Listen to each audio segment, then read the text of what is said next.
ये माँ चाहे तो बेटे को ध्रुव और प्रहलाद बना दे, और माँ चाहे तो बेटे को रावण कुंभकर्ण बना दे। माँ के हाथ में ही संस्कार के बीज होते हैं बच्चों के हृदय के खेती पर बोने के लिए। माँ जो चाहे वो बना सकती है अपने बच्चों को।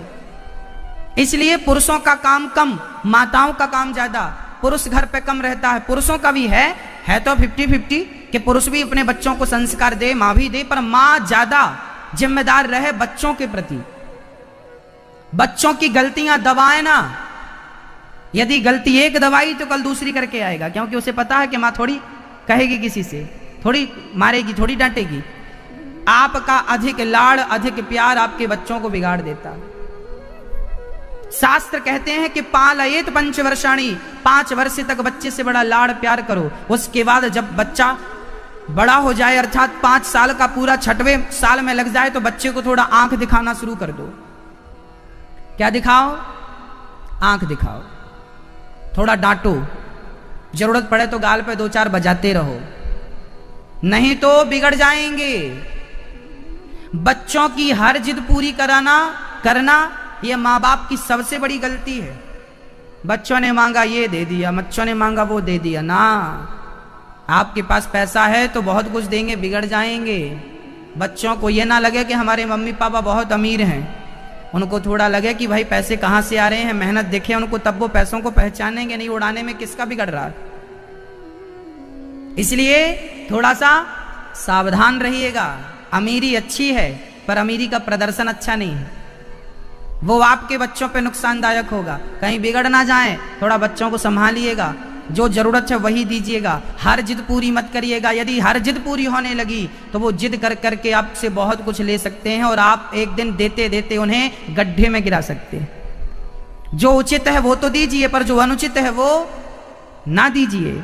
बस मेरी माँ, अपने बच्चों को संस्कारवान बनाइए। और मैं उन बच्चों से कहता हूं, जिस माँ ने आपको इतना बड़ा किया है, उस माँ को आप संभालिएगा, उस माँ को आप संभालिएगा। छोटे थे आप लोग तो माँ के बिना सोते नहीं थे, माँ के बिना खाते नहीं थे। बड़े हो गए आप लोग तो माँ सो रही है कि नहीं, आपको फिक्र नहीं है अपनी माँ की। माँ जाग रही है या सो रही है, देखने तक नहीं जाते कि क्या चल रहा है माँ के जीवन में, खा रही है या मुखी सो रही है। भाई, जीवन में हम आपसे निवेदन करेंगे कि आप ईश्वर को माने या बिल्कुल ना माने, पर मेरी प्रार्थना आपसे इतनी है कि अपनी माँ का आदर करते रहें। माँ का आदर सबने किया है। याद रखना, जब बेटा सन्यासी बनता है, हमारे भारत में एक सन्यास परंपरा है। बेटा जब सन्यास लेता है ना, जब बेटा सन्यासी बन जाता है, तो आप समझिए उस बेटे के पांव बाप छूता है। आपका बेटा यदि सन्यास ले ले तो उस बेटे के पांव कौन छूता है? पिता छूता है।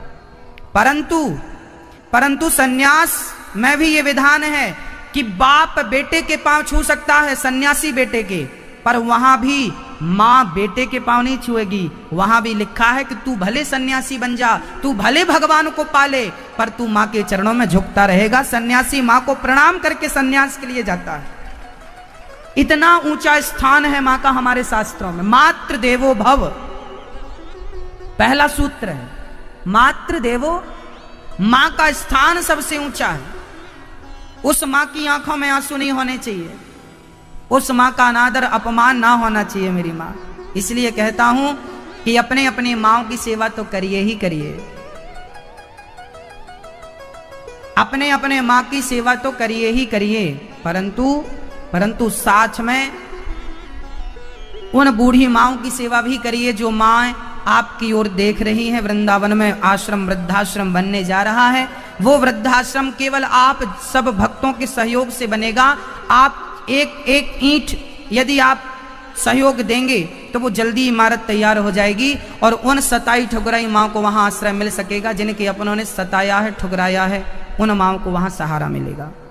अच्छा ये बताओ, जब हनुमान जी लंका गए तो क्या हनुमान जी सीता माँ को जानते थे? बताइए। हनुमान जी ने पहली बार सीता को कहां देखा था? कहां देखा था? लंका में देखा था। पहली बार लंका में देखा था। भगवान श्री राम ने हनुमान जी को भेजा, लंका गए, सीता माँ को देखा, सीता माँ को पहचाना, हनुमान जी ने प्रणाम किया। और सीता माँ का हनुमान से कोई रिश्ता नहीं था, कोई संबंध नहीं था। पर सीता के दुख को दूर किसने किया? रामचंद्र गुण वर्णय लागा, सुनतहि सीता कर दुख भागा। राम नाम की चर्चा जब हनुमान जी ने की, राम कथा जब हनुमान जी ने सुनाई, सीता गदगद। लंका में इतने दिन से पहली बार सीता को अच्छा लगा कि कोई तो राम का नाम लेने वाला मिला। सीता डर गई, कौन है ये? तब हनुमान जी सामने आ गए। सीता मां दूर खड़ी हो गई, तुम कौन हो? हनुमान जी ने कहा, मैं राम का दूत हूं। सीता मां बोली, मैं कैसे मालूं कि आप राम के दूत हैं? कैसे मालूं मैं? हनुमान जी ने कहा, राम जी ने भेजा, ये अंगूठी देखो। सीता ने अंगूठी देखी, बोली ये तो ठीक है, पर कुछ और बताओ, मैं नहीं मानूंगी कि तुम रामदूत हो। माया भी तो हो सकती है रावण की। सीता बड़ी डरी थी। तब एक बात कह दी हनुमान जी ने, तब सीता को विश्वास हुआ। सीता और राम के बीच में एक पासवर्ड था। वो पासवर्ड राम जी ने हनुमान जी को बोला था कि तुम ये बोलोगे तो लॉक खुलेगा, तो सीता पहचानेंगी आपको। अच्छा, पत्नी अपने पति को ना एक अलग से बुलाती है, अलग नाम से बुलाती है। जैसे सबके लिए नाम, ऐसे पत्नी अपने पति को एक अलग नाम से बुलाती है। वो नाम केवल पत्नी ही जानती है। आप लोगों ने रखा कि नहीं अपने पति का कोई नाम? सीता मां ने भी रखा था एक नाम। सारे अयोध्यावासी कोई राघव, कोई राम, कोई रघुवीर बुलाता था। सीता जी अलग नाम से बुलाती थी। वो नाम केवल सीता को पता था। वो नाम यदि कोई लेगा तो पहचान जाएंगी सीता मां कि ये हमारा ही आदमी है। अब तो हनुमान जी ने वही नाम बताया कि मां, राम ने बताया कि आपने उन्हें इस नाम से पुकारा है। तब हनुमान जी ने कहा कि राम दूत मैं मातु जान की, सत्य शपथ करुणा निधान की। भगवान का एक नाम था करुणा निधान। क्या नाम था? भगवान का एक नाम है करुणा। राम का नाम करुणा निधान, ये नाम माता सीता ने रखा था, राम का नाम। तो यही नाम जब हनुमान जी ने लिया, तब मां सीता ने पहचान लिया कि अब विश्वास हो गया कि तुम हमारे राम के भक्त हो। चरणों में रखा और हाथ सिर पे रखा। और हनुमान जी को सीता मां ने क्या दिया? अजर अमर गुण निधि सुत होहूं, करहूं बहुत रघुनायक छौहूं। आज सीता ने हनुमान जी को क्या बना लिया? क्या बना लिया? बेटा बना लिया। क्या बना लिया? आज से तुम हमारे क्या हो?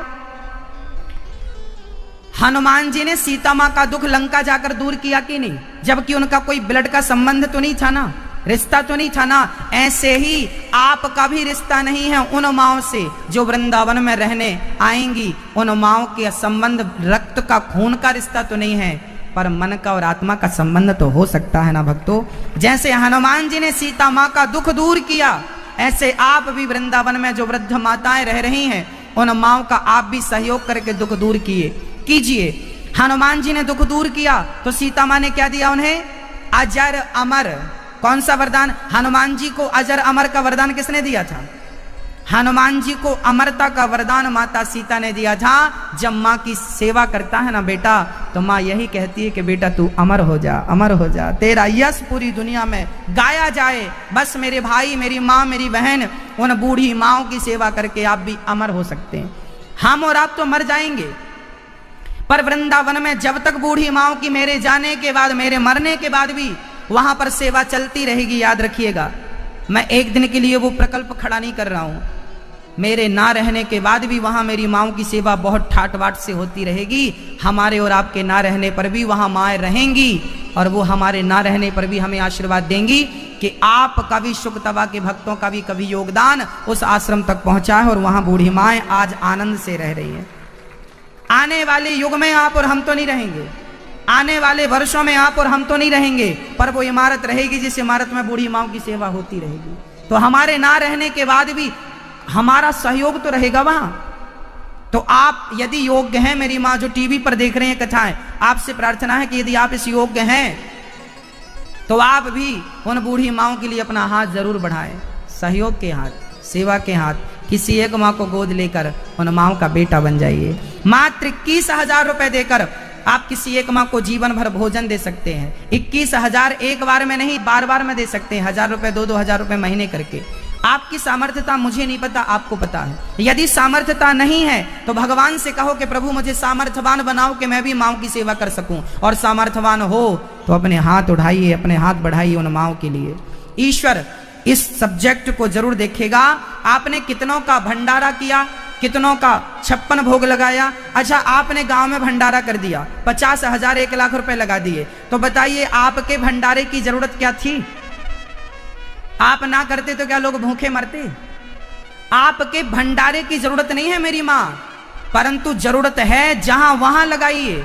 आप किसी एक माँ को 21,000 देंगे तो वो माँ एक बार नहीं, जीवन भर आपकी रोटी खाएगी, आपको आशीर्वाद देगी। वो भी एक भंडारा है, वो भी अन्नदान है, वो भी रोटी का दान है। अन्नदान बड़ा दान है। यदि सामर्थ्यता है तो जरूर अपने हाथ बढ़ाइए इस सहयोग में। श्याम कुमार साहू जी मंच पे आए। हमारे श्याम कुमार साहू जी, आपने एक माँ को गोद लिया है और आप आजीवन हमारे मेंबर बन रहे हैं, एक माँ को सहारा दे रहे हैं। बोलिए भक्त वत्सल भगवान की जय, जय श्री राधे श्याम। भक्तों, मनु जी महाराज के जो पुत्र श्री उत्तानपाद थे, उनके बेटा हुए हैं ध्रुव। पहली पत्नी के ध्रुव, दूसरी पत्नी से उत्तम। ध्रुव जी महाराज बहुत यशस्वी थे, तेजस्वी थे, पराक्रमी थे, बुद्धिमान थे। जब उनकी मां ने अपमान किया, ध्रुव जी रोने लगे, रोते रोते घर आए। मां से कहा, मां मैं इसलिए दुखी नहीं हूं कि मां ने मेरा अपमान कर दिया, दुख केवल इस बात का है कि उस मां ने आपका अपमान किया। मां ने बढ़िया बात समझाई, बेटा अपमान से कोई फर्क नहीं पड़ता। यदि आपने हमारा अपमान कर दिया तो क्या फर्क पड़ेगा? सुनने में थोड़ा अटपटा लगता जरूर है, बुरा लगता है, पर सच्चाई यह है कि यदि हम और आप समझदार विवेकशील हैं तो फिर हमें बुरा नहीं लगेगा, कोई बात नहीं। जो संत पुरुष होते हैं वो सम्मान को और अपमान को एक ही समझते हैं, अलग अलग नहीं मानते। और हम सम्मान और अपमान से ऊपर उठें। सम्मान और अपमान का जो हमने एक पर्दा डाल रखा है ना, कि ये सम्मान का पर्दा है, ये अपमान का पर्दा है, उस पर्दे से ऊपर उठकर देखिए। यहां पड़े रहेंगे तो कुछ हासिल नहीं होगा। ध्रुव जी को मां ने यही समझाया, बेटा तू अपने पिता की गोद में बैठना चाहता है, कुछ ऐसा कर कि तुझे परम पिता की गोद मिल जाए। ये छोटे छोटे बच्चों के लिए सबक है, शिक्षा है, सीख है, प्रेरणा है। क्या प्रेरणा? इतनी कि आप यदि सफल बनना चाहते हैं तो सुनीति ने कहा कि बेटा तुझे अपने पिता की गोद में बैठना है तो जा पहले परम पिता की गोद में बैठ। ये गोद तो नॉर्मल है, अर्थात जिन्हें सफलताएं चाहिए उन्हें कड़ी मेहनत करनी पड़ेगी। तो कड़ी मेहनत करेंगे तो क्या होगा? महंगी, आप जीवन में इतनी मेहनत करिए, अपने आप को इतना सफल बनाइए कि महंगी से महंगी चीज आपको सस्ती नजर आने लगे। ये तो बहुत सस्ती है हमारे लिए। इतना सफल बनाइए अपने आप। आपकी सफलता, जब आप सफल हो जाएंगे, ऊपर से देखेंगे तो सब छोटा छोटा नजर आएगा। अभी हम लोग छोटा सा घर हो जाए, छोटी सी गाड़ी हो जाए, ये हो जाए, वो हो जाए, गाड़ी और बंगले की शौक छोड़िए, अपने लक्ष्य को पाने के लिए चलते रहिए, चलते रहिए। ये बाद की चीज है। सुख देखिए, धन सबको मिलता है, आपकी चाहत पर निर्भर करता है कि आप कितनी चाहत रख रहे हैं, सोच क्या है आपकी, है ना मेरी माँ। इसलिए सफल बनना कठिन नहीं है, सफल बनने का लक्ष्य लेके चल पड़ना थोड़ा कठिन है। वो रास्ता हमें हम चल नहीं पाते, सफल हो नहीं पाते, मन भटकता है। ध्रुव जी महाराज को मां ने कहा, बेटा तुझे भगवान को पाना है, एक लक्ष्य, एक साधे शब्द है, एक उद्देश्य दिया मां ने, तुझे किसे पाना है? ईश्वर को। यहां वहां तू गोद, तू राज सत्ता, राजगद्दी, यहां वहां ताक झांक ना कर, तू ईश्वर को पहले पा। उसे पालेगा तो फिर ये सब पाना नॉर्मल है। देखिए माँ की शिक्षा देखिए, माँ की विचारधारा देखिए। माँ बेटे को संकीर्ण सोच ना दे, छोटी सोच ना दे। आजकल की माताएं ये कहती हैं बेटा तुम्हें नौकरी करना है। आज हमारे भारत की थिंकिंग क्या बन गई है, सारी मम्मियां सारे पापा अपने बच्चों को तोते की तरह रटा रहे हैं। अच्छा पढ़ो, तुम्हें सरकारी नौकरी करना है, तुम्हें नौकरी करना। क्यों नौकरी करना भाई साहब? नौकर बना रहे हो अपने बेटों को? नौकर, सरकारी नौकर क्यों बना रहे हो बच्चों को? सबको नौकरियां चाहिए। क्यों चाहिए नौकरियां? सबने थिंकिंग बना रखी है हमें नौकरी चाहिए। भाई तुम्हें नौकरी क्यों चाहिए? तुम अपने आप को इतना डेवलप क्यों नहीं करते, महान क्यों नहीं बनाते कि तुम नौकरी लो मत, बल्कि 25-50 लोगों को नौकरियां दो। नौकरियां लीजिए मत, नौकरियां देने के योग्य बनिए। यदि आपने पहली धारणा बना ली हमें नौकर बनना है, तो नौकरों को कितना मिलेगा? कितना कमाओगे? महीने का लाख रुपए कमाओगे ज्यादा से ज्यादा। नौकर बन के लाख रुपए कमाने से अच्छा है मालिक बन के 50,000 रुपए कमाइए ना। दूसरों को दीजिए रोजगार, अपनी सोच को विकसित करिए। नौकरियों के चक्कर ना काटिए। मम्मी पापा बस बेटा नौकरी कर लो, सरकारी नौकरी मिल जाती तो अच्छा हो जाता। नौकर इतना पढ़ाई की नौकर बनने के लिए? विचार तो करिए। मुझे लगता है नौजवान, मेरे नौजवान देश भाइयों को नौकरी की खोज नहीं करनी चाहिए, अपने आप को सफल बनाइए। हमारे पड़ोस में चाइना है। चाइना में चाइना में घर घर में, हमारे यहां पे छोटी छोटी चीजें जो आप खिलौने और ये और वो कैलकुलेटर जैसी छोटी छोटी चीजें आप खरीदते हैं, चाइना में छोटे छोटे बच्चे कैलकुलेटर बनाते हैं। आज हमारे भारत के बच्चे मोबाइल इनको पकड़ा तो सब जानते हैं मोबाइल में क्या डाउनलोड करना, क्या गेम। छोटे छोटे बच्चे मोबाइल बहुत बढ़िया चला रहे हैं। आपको आश्चर्य होगा कि चाइना के बच्चे हमारे देश के बच्चे मोबाइल चला रहे हैं ना, विदेश के बच्चे कंप्यूटर चला के सॉफ्टवेयर बना रहे हैं। बड़े बड़े आविष्कार छोटे छोटे बच्चे कर रहे हैं। उन्हें आने वाले भविष्य की शिक्षाएं अभी से प्रदान की जा रही हैं, उन्हें मजबूत किया जा रहा है, स्ट्रांग किया जा रहा है। और यहां हमारे बच्चे अभी मोबाइल गेम पे ही लटके हैं। हमारे भारत के बच्चे अभी गेम खेल रहे हैं। अच्छा, मैंने सुना है ये पबजी करके कोई गेम होता है। मैंने कभी देखा नहीं है, ना कभी मैंने देखा ना खेला, ना मेरे को खेलने का अनुभव है उसका। मैंने सुना है कि पबजी नाम का कोई गेम होता है क्या भाई? पबजी करके कोई गेम होता है? माताएं देखो, माताओं को ही पता है ये गेम। पता है क्या करता? मैंने सुना है कि इसमें मार धाड़ बहुत चलती है। क्या डिसुम डिसुम डिसुम डिसुम डिसुम डिसुम। अब सोचिए कि छोटे छोटे बच्चे यदि पबजी गेम खेलेंगे तो मारने काटने के संस्कार बचपन से मिल रहे हैं कि नहीं? ये भले मोबाइल पे खेल रहे हैं पर थिंकिंग तो वही बन रही है ना कि इसको मारना है। ये संस्कार सर्वनाश की ओर ले जाने वाले हैं मेरी माँ। यदि आपने अपने बच्चों को सही समय पर सही शिक्षा और सही अंकुश नहीं लगाया तो वही आज पबजी में उसको मार रहे हैं, कल आपके लिए वैसे खड़े हो जाएंगे जैसे उसके लिए खड़े हैं, है ना? जाग जाइए, नहीं तो रोने के लिए आंसू नहीं रहेंगे, उधार लेने पड़ेंगे। बच्चों को बचाइए गलत संगत से, गलत चीजों से। ध्रुव जी महाराज को मां ने सही शिक्षा सही प्रेरणा दी। मां बेटा जाओ भगवान को पाओ। ध्रुव जी ने कहा मां भगवान कहां है, ईश्वर कहां है? मां ने कहा बेटा सब जगह है। यदि है तो दिखाई क्यों नहीं पड़ता मां? अच्छा, ये प्रश्न बड़ा अद्भुत है। यदि ईश्वर है तो फिर दिखता क्यों नहीं? आज हम दिखाएंगे आपको। अच्छा ये बताओ, आपके हाथ में बैक्टीरिया है अभी या नहीं?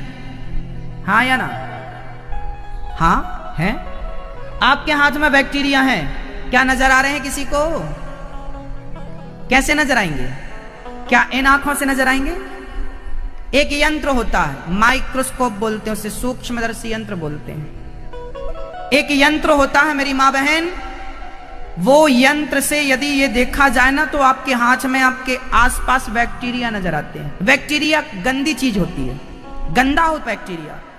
गंदगी को देखना हो तो एक यंत्र का सहारा लेना पड़ता है, माइक्रोस्कोप का सहारा लेना पड़ता है, तब कहीं जाकर बैक्टीरिया दिखता है। बैक्टीरिया जैसी गंदगी को देखने के लिए यदि यंत्र का सहारा चाहिए तो परमपिता परमेश्वर को देखना हो तो क्या मंत्र का सहारा नहीं चाहिएगा आपको?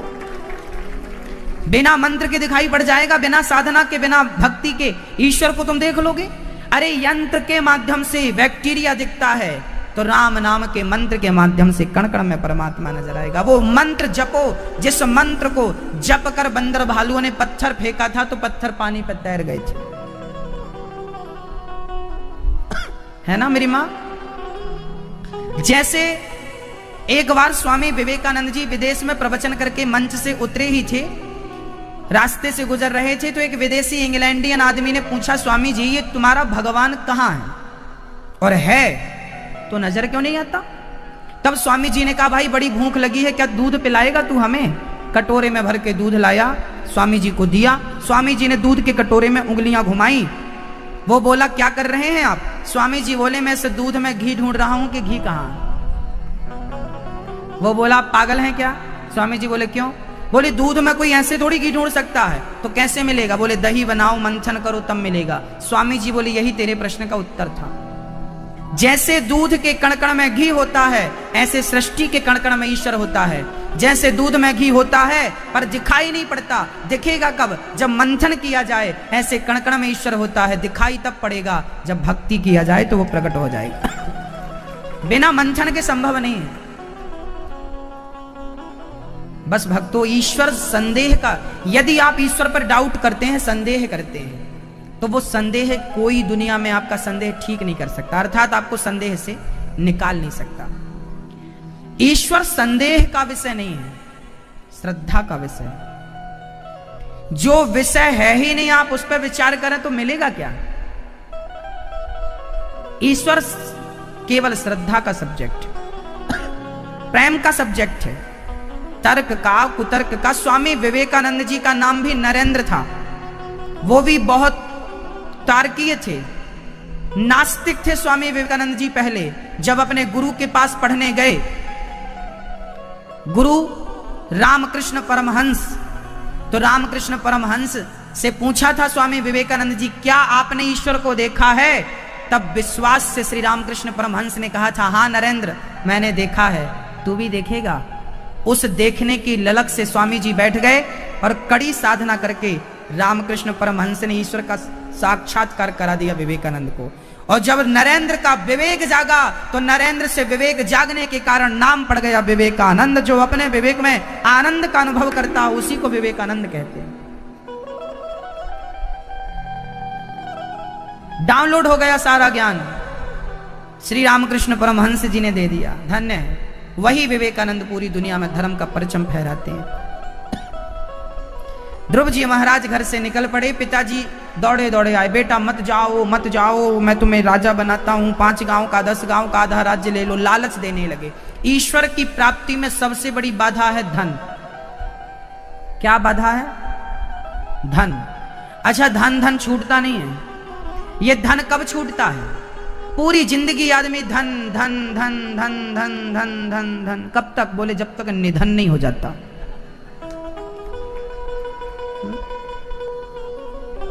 निधन,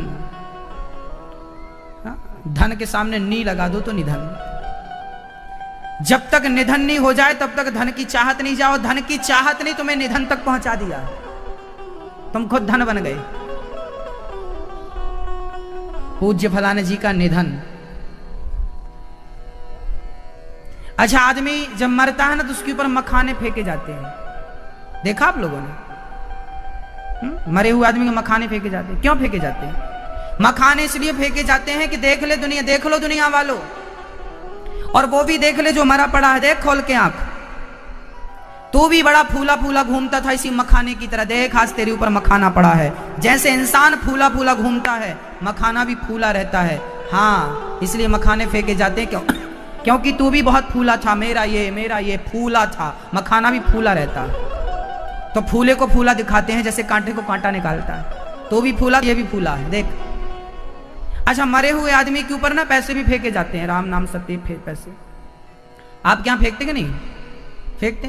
क्यों फेंकते, कभी सोचा आपने? इसलिए फेंकते हैं दुनिया वालों देख लो, और दुनिया वाले बाद में देखेंगे, पहले तू देख जो मरा पड़ा है। तू बड़ा धन धन पैसा पैसा करता था, आज तेरी छाती में पैसा पड़ा है, तेरी हिम्मत है तो उठा ले, 1 रुपया नहीं उठा सकता तू। जिसके लिए पत्नी से, पति से, परिवार से, माँ से, पिता से झगड़ा करता रहा, आज वो पैसा तेरी छाती में पड़ा, उठा ले, तेरी ताकत है तो। लेना लेके जाना कुछ नहीं, उसके लिए मरे जा रहे हैं। ये शिक्षाएं हैं। लोग पैसे इसलिए फेंकते हैं कि दुनिया वाला तुम देख लो, अब वो तो नहीं देखेगा पर तुम सीख लो। जिस पैसे के पीछे मरते रहे, लड़ते रहे, रिश्ते बिगाड़ते रहे, वो पैसा पड़ा है छाती में, क्या उठा सका? मरने वाला गड्डियां बिछा दो, आप उठाएगा? इसी के लिए जिंदा था तो मरता रहा, लड़ता रहा। श्री भरत, श्री कपिल, श्री ध्रुव जी महाराज घर से निकल पड़े। रास्ते में पिता ने रोका, नहीं रोके, नारद जी मिल गए। ओम नमो भगवते वासुदेवाय का प्रिय मंत्र दिया। ध्रुव जी महाराज ने 6 महीने तक उस मंत्र का जाप किया। पहले माह 6 दिन में, 3 दिन में एक बार कुछ खा पी लेते। अच्छा, ध्रुव जी महाराज ना व्रत करते हैं। व्रत क्या होता मेरी माँ? आप लोग भी व्रत करती हो, हमारी माताएं भी व्रत करती हैं। व्रत का अर्थ क्या मान लिया लोगों ने? ना खाओ, इसका नाम व्रत है। आज हम दाल नहीं खाएंगे, चावल नहीं खाएंगे, रोटी नहीं खाएंगे, सब्जी नहीं खाएंगे। क्यों? क्योंकि व्रत पर रबड़ी मिल जाएगी तो छोड़ेंगे नहीं। क्यों? क्योंकि व्रत है। व्रत की परिभाषाएं लोगों ने अपने हिसाब से कर ली, अपने मन मर्जी के हिसाब से। जो अच्छा लगेगा वो करेंगे, जो नहीं लगेगा नहीं करेंगे। ये व्रत है। अच्छा, व्रत का अर्थ क्या होता है बताइए? आप लोग तो व्रत रखते हैं, कभी ये कभी वो, कभी ये कभी वो। कौन सा व्रत? सबसे बढ़िया व्रत क्या है बताइए? व्रत की परिभाषा क्या है? क्या है बताइए? व्रत की परिभाषा है प्रतिज्ञा। बोलिए क्या? आज से मैं प्रतिज्ञा लेता हूं कि कभी झूठ नहीं बोलूंगा, इसका नाम व्रत है। आज से मैं संकल्प लेता हूं, प्रतिज्ञा करता हूं, कभी किसी का दिल नहीं दुखाऊंगा, इसका नाम व्रत है। रोटी छोड़ने से भगवान मिल जाते तो फिर लोग भूखे क्यों रहते? भगवान को नहीं पा लेते? भूखे मर जाते हैं लोग। आज भी हिंदुस्तान में, आज प्रेजेंट वर्तमान भारत में भी करोड़ों लोग भारत में रोज भूखे सोते हैं भाइयों। किसी के पास है तो बहुत है, और किसी के पास नहीं है तो चूल्हा जलाने को भी नहीं है। आज भी करोड़ों लोग भूखे सोते हैं भारत में। एक टाइम खाते हैं, सुबह दोपहर कभी भी खा लिया, एक टाइम भूखे आज भी सोते हैं। ये रिसर्च है, ये हमारा गणित नहीं, रिसर्च आया, पूरे रिसर्च होता है। हाँ जी, क्या मेरी मां? व्रत का अर्थ है प्रतिज्ञा। बोलो, आज आपको हम एक व्रत दिलाते हैं। अपनी सास से और अपनी जेठानी से, अपनी देवरानी से कभी झगड़ा ना करने का संकल्प ही सच्चा व्रत होता है। आप मत रहा करो फलाना ढिमका व्रत, आप केवल ये व्रत ले लो कि मैं अपनी जेठानी से और अपनी देवरानी से कभी झगड़ा नहीं करूंगा। इस व्रत को धारण कर लोगी ना, सारे देवी देवता खुश हो जाएंगे आपसे। हाँ हाँ या ना? इनका व्रत चलता हो, जेठानी का मुंह नहीं देखेगी, तेरा मुंह नहीं देखेंगे। हाँ, व्रत चल रहा है।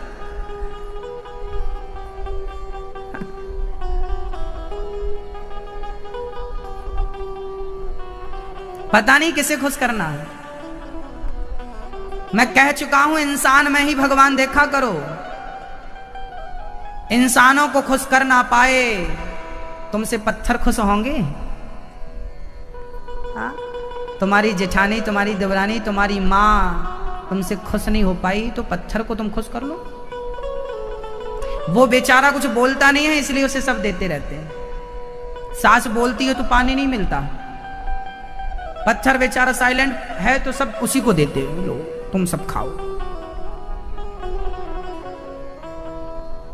भाई मेरी मां,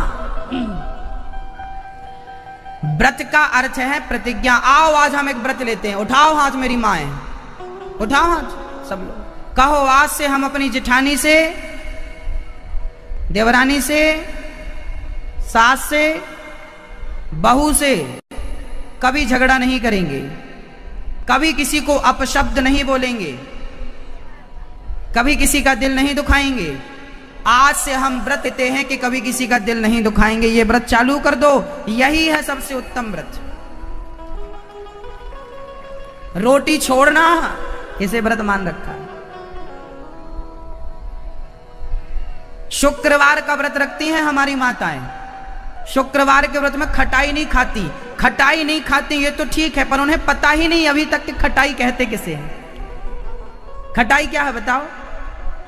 नींबू, आम, इमली, दही, छाछ, लस्सी, आपने खट्टा बोलते हैं, ये खट्टा है ही नहीं। कौन सी खटाई तुलसीदास जी ने कहा है? तुलसीदास जी कहते हैं जल उपाय सरिस बिकाय, देखा हूं प्रीत की रीत भली, बिलग हों ही रस जाय। आज पूज्य श्री अनिरुद्धाचार्य जी महाराज ने हम सभी लोगों को बहुत ही उत्तम एवं शिक्षाप्रद कथा सुनाई है। आशा करता हूं कि इस शिक्षाप्रद कथा से हम सभी लोग कुछ न कुछ शिक्षा अवश्य ग्रहण करेंगे और अपने जीवन को सुखी और सात्विक बनाने का प्रयास करेंगे। मित्रों, अगर आपको यह शिक्षाप्रद कथा पसंद आई हो तो वीडियो को लाइक करें और अधिक से अधिक लोगों को शेयर भी करें, जिससे और भी लोग महाराज जी की इस शिक्षाप्रद कथा से शिक्षा लेकर अपने जीवन को सुखी बना सकें। मित्रों, अगर आपने अभी तक हमारे चैनल को सब्सक्राइब नहीं किया है तो हमारे चैनल को तुरंत सब्सक्राइब भी कर लें, जिससे आपको नोटिफिकेशन के माध्यम से महाराज जी के शिक्षाप्रद कथा तुरंत प्राप्त हो सकें। मित्रों, तो कल फिर किसी शिक्षाप्रद कथा के साथ आप लोगों के समक्ष प्रस्तुत होंगे। तब तक के लिए जय श्री राधे।